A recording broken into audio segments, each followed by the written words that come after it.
Bonjour et bienvenue dans cette nouvelle vidéo où on va faire le point sur l'évolution de mon portefeuille de bourse du mois de mars. On se retrouve tout de suite derrière mon écran que je vais vous partager tout de suite. Hop, voilà. Ouais. Hop, hop, hop. Donc, ce mois-ci, en termes d'investissement boursier, de portefeuille et d'indices boursiers, on constate une belle baisse des marchés due au contexte économique qui se poursuit. Euh, la guerre côté Ukraine qui a pas l'air de vouloir trouver d'issue. On va dire que les infos que Trump donne de sa vision économique du monde fait peur aussi. Donc les indices boursiers chutent, on va dire, assez violemment. Non, on va dire qu'ils font une petite baisse due au contexte. Donc sur un mois, on constate tout de suite que c'est l'ETF Monde qui a le plus baissé, avec une chute de 7,49. Le S&P 500 a baissé de 4,07 et le CAC 40, lui, a baissé de 4,35. Donc depuis le début de l'année, le CAC 40, lui, il est en gain de 6%, le S&P en chute de 4,59 et le MSCI World, lui, chute de 7%. Alors, on va voir tout de suite mon portefeuille. Hop, hop, voilà. Donc, mon portefeuille aussi, lui, forcément, a baissé. On était à 16,3% le mois dernier. On n'est plus qu'à 14,3%. Là, on est le 1er avril. Et c'est pas un poisson. Euh, Donc, bon, baisse de 3% par rapport au mois dernier. Donc, si on prend les indices par rapport à un mois, voilà, je fais mieux que les indices en termes de chute. Je bats les indices, que ce soit le CAC 40, le S&P 500 et le MSCI World. Je bats les trois indices à l'heure actuelle sur la performance du mois qui est voilà, une chute de 3,20 et quelques pourcents, parce que j'étais à 16,3 le mois dernier. Donc, on est toujours aussi sur le long terme, on voit bien la courbe de l'évolution annuelle des plus-values. On a touché des dividendes ce mois-ci, on verra ça tout de suite après. Les actifs, bon, rien de nouveau sur le soleil. On voit, bon, on est toujours un petit nouveau que je vais vous montrer, FDJ. Hop là, voilà. Et on va voir les comparaisons. Alors j'ai rajouté le CAC 40 et l'ETF Monde. J'avais auparavant l'indicateur perso que j'avais créé, mon portefeuille global, pour voir un peu ce que ça donnait en globalité. Donc, l'indicateur perso, c'est quoi? C'est tout simplement 0,5% du CAC 40 et 0,5% de l'ETF Monde, qui fait que ça donne une moyenne de 3,7 à l'heure actuelle. Mon portefeuille, lui, il est de 4,4. Le CAC 40, lui, est toujours, on va dire, en tête euh, par rapport au point zéro qu'on avait pris le 30-10-2024 et pas par rapport au début de l'année. Donc voilà pour l'évolution. Donc on, on résiste bien, le portefeuille résiste bien. Le portefeuille résiste bien, c'est suite à l'ajout des matières premières qui joue son rôle surtout. Donc là-dessus, il n'y a pas beaucoup de surprises, mais content que ça résiste mieux que les baisses de marché. Donc sur la partie dividende, on est à un rendement du portefeuille de 8,26 plus un rendement de dividende de 6,82.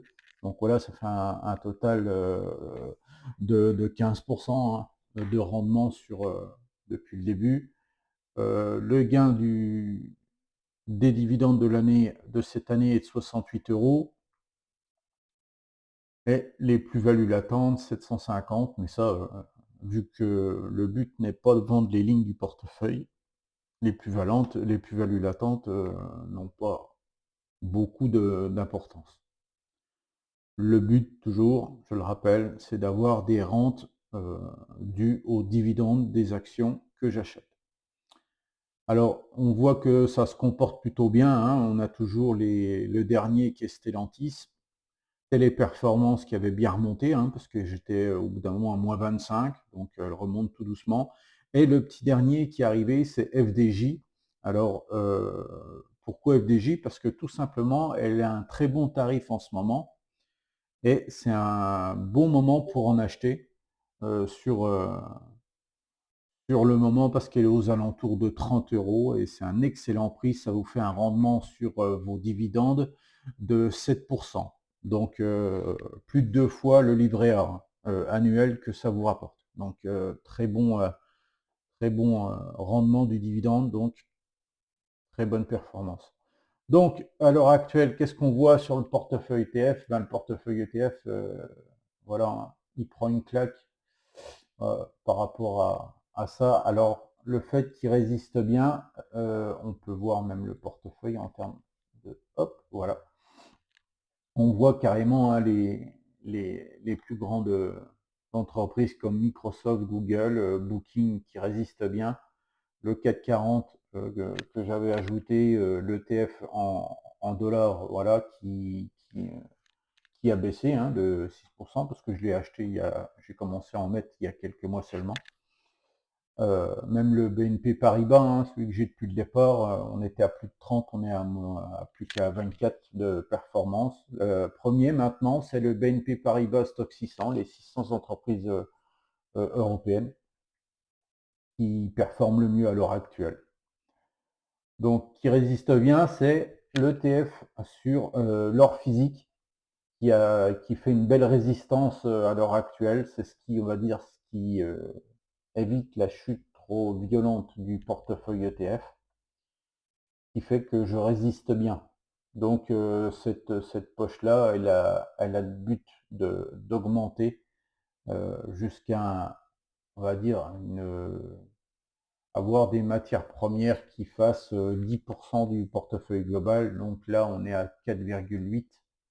Donc logiquement, en termes de valeur, il faudrait qu'il double encore une fois. Donc du DCA, on continue encore dessus pour augmenter la valeur de l'ETF or pour mon portefeuille ETF résiste bien dans de telles chutes, parce que là, à l'heure actuelle, j'ai bien résisté par rapport à la chute des marchés. La coopération par rapport à la portefeuille à dividendes, donc très bonne performance, on passe au-dessus du 4,40 ce mois-ci, donc très bien.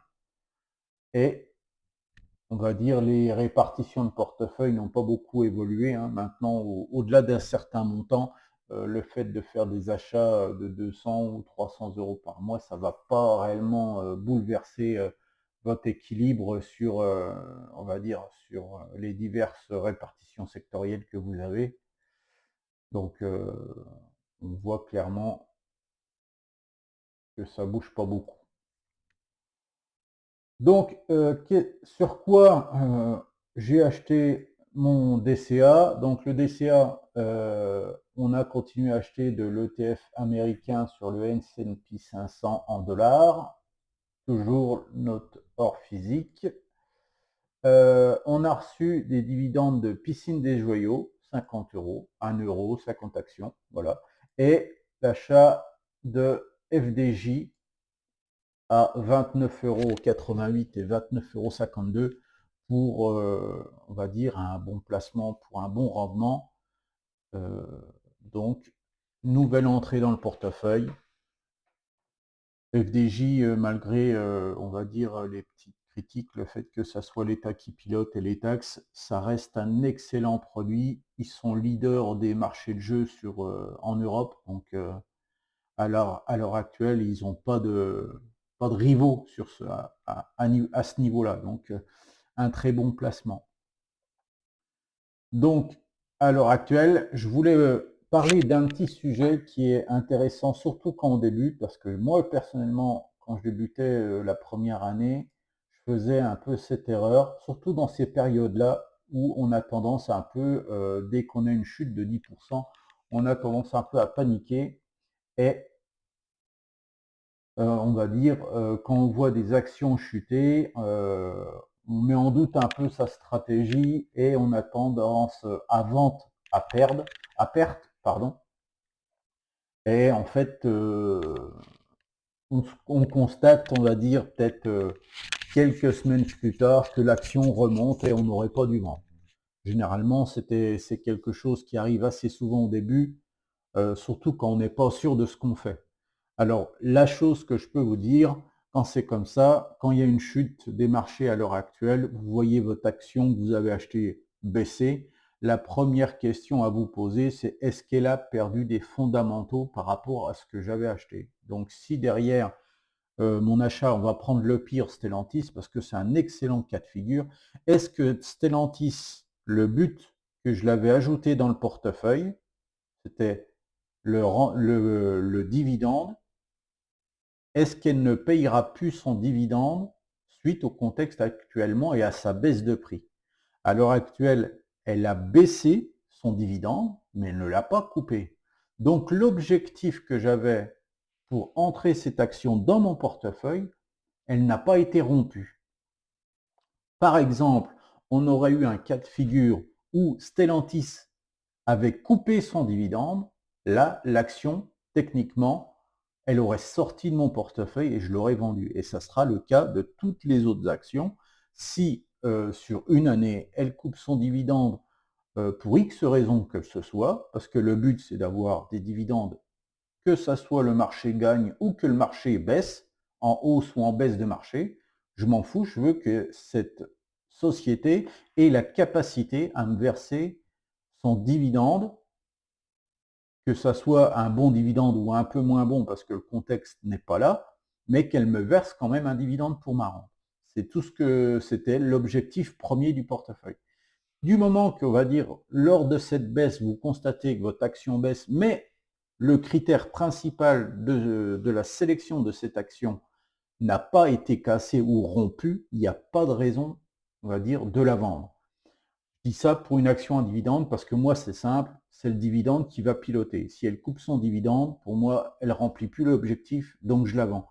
Sur un portefeuille de valeur, ça va être si, on va dire, la société fait plus 20% de bénéfices, elle en fait plus que 10, et le critère était de sélectionner des sociétés de valeur qui vous donnent, on va dire, un rendement sur votre portefeuille, donc des actions à haut rendement.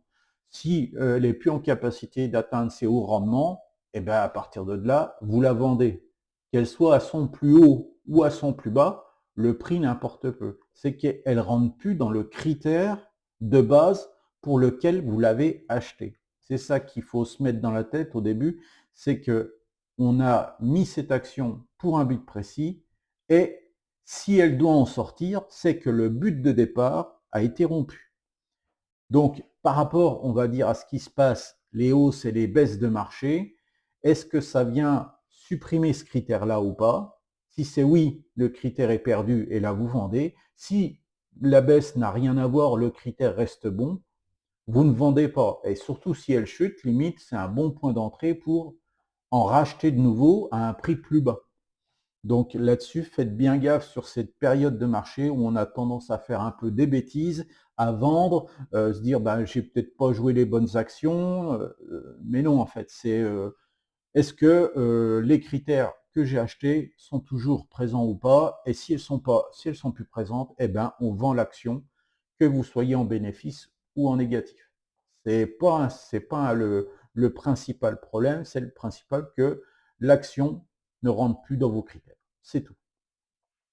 Et je pense que j'aurais fait ça, j'aurais eu des actions avec des 100%, voire 150% à l'heure actuelle par rapport à ce que j'avais acheté. Je les ai vendus, il y en a certains, j'aurais jamais dû les vendre.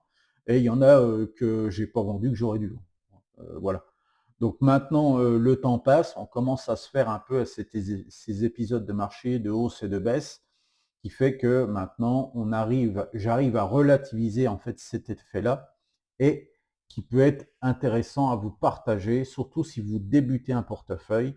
Quand vous sélectionnez ces actions, vous les sélectionnez pour des raisons bien précise, et à partir de là, est-ce que cette raison, elle a été cassée ou pas? Est-ce que, voilà, c'est ça qu'il faut vous dire. Si c'est oui, bah dans ces cas-là, il faut la vendre. Si c'est non, eh ben, vous en rachetez un peu plus, surtout le prix a baissé par rapport au contexte actuel.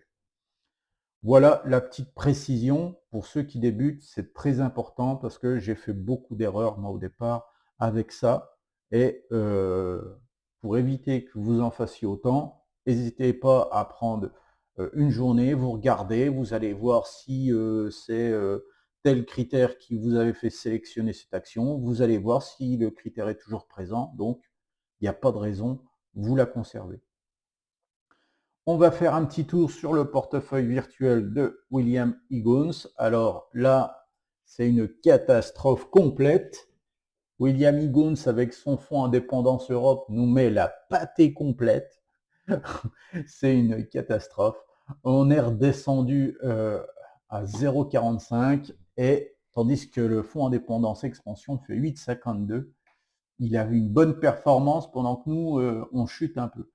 Même beaucoup. Hein. On était à 3,91, on a perdu 3%. Le fonds indépendance, lui, continue son envolée. Donc, à l'heure actuelle, on verra le mois prochain. On constate que Rheinmetall fait le buzz actuellement. C'est l'équivalent de notre Nvidia européen, avec surtout, on va dire, le contexte de la guerre et des futures commandes qu'ils vont avoir dans le domaine. Les produits chimiques, bon voilà, hein, Technip Energies le pétrole, Ruby le pétrole. On a Hermès qui garde un peu son petit avantage et Compagnie du Cambodge. Voilà. Tout le restant, c'est dans le négatif. Donc logiquement, la prochaine équilibre du portefeuille, c'est au mois de juin.